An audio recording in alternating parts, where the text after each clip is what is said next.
Welcome! Today, we're diving into a powerful and, honestly, a pretty overlooked financial strategy.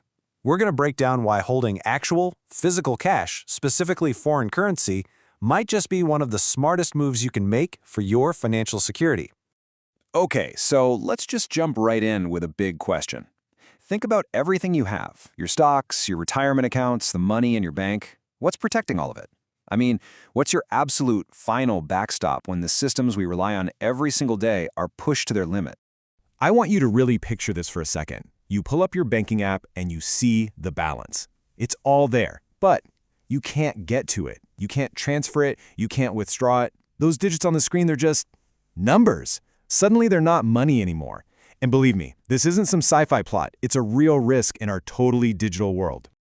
All right, so first up, let's talk about the fragile side of our modern financial system. Look, it's amazing, it's convenient, but all that digital magic also creates some really unique weak spots. Now, let's be clear. These are not things that happen every day. They're low probability events for sure. But the impact, it would be absolutely massive. You can have a banking crisis that just freezes accounts, or a government could suddenly impose capital controls, telling you how much of your own money you can take out. Your home currency could even devalue so fast that your life savings lose their buying power overnight. In any of these scenarios, all that digital wealth becomes useless really, really fast.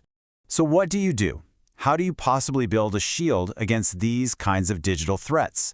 Well, the answer is kind of funny, because it's incredibly old school, but maybe more important now than ever before. We're talking about physically holding foreign currency. And listen, this isn't an investment to check on every day. Think of it like deep financial insurance. It creates a literal physical barrier between your wealth and a system that might be failing. It's your own personal liquidity guarantee, because no matter what's happening with banks or the internet, you can hold it, you can touch it, you can use it.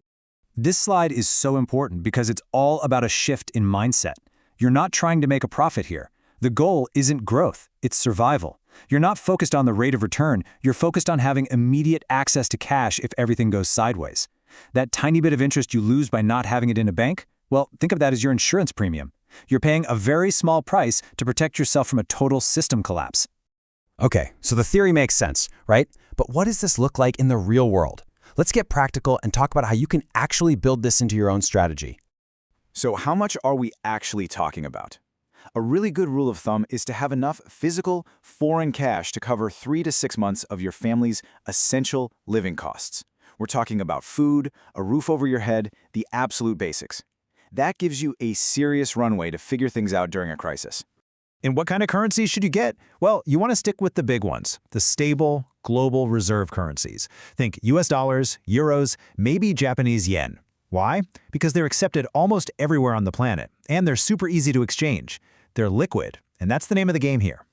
And this gets to the absolute core benefit of the whole strategy: decentralization. When you hold cash, it's completely outside the banking system. That means even if the power grid goes down, the ATMs are all empty, or the whole financial network just stops, you still have a usable way to transact. It is literally your money in your hands.